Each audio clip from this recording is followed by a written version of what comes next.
अस्सलाम वालेकुम। आज का हमारा मौजूद गुफ्तगू है बच्चे जो सब्जेक्ट्स पढ़ना चाहते हैं, जो मज़ामीन पढ़ना चाहते हैं, वही सब्जेक्ट्स वो पढ़ें। वालिदैन क्या करते हैं, अननेसेसरीली बच्चों को फोर्स करते हैं, बच्चों को एम्बर्डन करते हैं, ज़्यादा उन पर बोझ डालते हैं, या उनको जो है ज़बरदस्ती कोई सब्जेक्ट्स कहते हैं जी ये सब्जेक्ट्स आपने पढ़ने, चाहे बच्चे का उसमें नेचुरल टैलेंट नेचुरली होता है, वो हो या ना हो। एक सब्जेक्ट होता है जो कि आप एक दफ़ा पढ़ें, दो दफ़ा पढ़ें तो आपको चीज़ें याद हो जाती हैं, टॉपिक्स याद हो जाते हैं। एक होती है कि बच्चा उसमें 10, 20, 50 दफ़ा पढ़ेगा, फिर जाके शायद उसको वो चीज़ें याद हों और वो मैनेज हों जो कि उसने एग्ज़ाम में करनी है। तो सबसे बेसिक चीज़ ये है कि बच्चा अपनी चॉइस से, अपनी मर्ज़ी से सब्जेक्ट ऑप्ट करे। जब मैं स्टूडेंट था तो उस वक्त हमारे पास चॉइस ही नहीं थी, हमारे पास वही सब्जेक्ट थे, मेडिकल साइंसेज था या आर्ट था।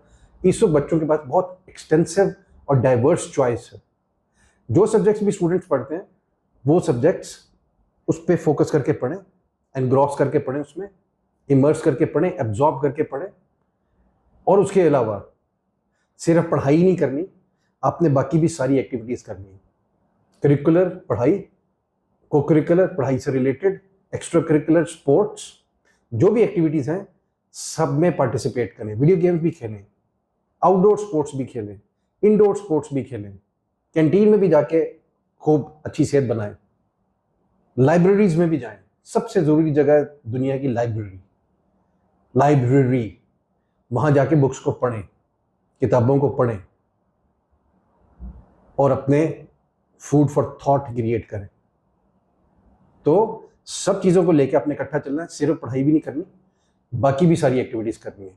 पोइट्री रेसिटेशन कंपटीशन में भी पार्टिसिपेट करें जिस तरह मैं करता था, स्पीचेस में भी करें, डिबेट्स में भी करें, ड्रामेटिक्स में भी करें। जहाँ जहाँ पे भी आप समझते हैं कि आप पार्टिसिपेट कर सकते हैं। इसके अलावा जो है वो स्पेलिंग बी कंपटीशन भी होता है स्कूल्स में, कैंगरू मैथ्स भी होता है। तो जिस सब्जेक्ट में जो बच्चा अच्छा है वो सब्जेक्ट पढ़े। ज़बरदस्ती बच्चे के साथ आपने बिल्कुल नहीं करनी। Being a parent, being a वालिद या वालदा या वालदैन, ठीक है, बच्चों को सांस लेने दें, let them breathe, let them live on their own. और बाकी भी सब एक्टिविटीज़ में करें, सिर्फ 24 आवर्स पढ़ना नहीं है आपने। हाँ, जब एग्जाम बिल्कुल करीब है फिर बिल्कुल सिर्फ आपने पढ़ना है, फिर कोई एक्टिविटी और नहीं होगी, क्योंकि उस वक्त चॉइस ही नहीं होती आपके पास। तो बच्चों को भी मैं एड्रेस कर रहा हूँ और वालिदैन को भी कर रहा हूँ, दोनों से मुखातिब हूँ मैं।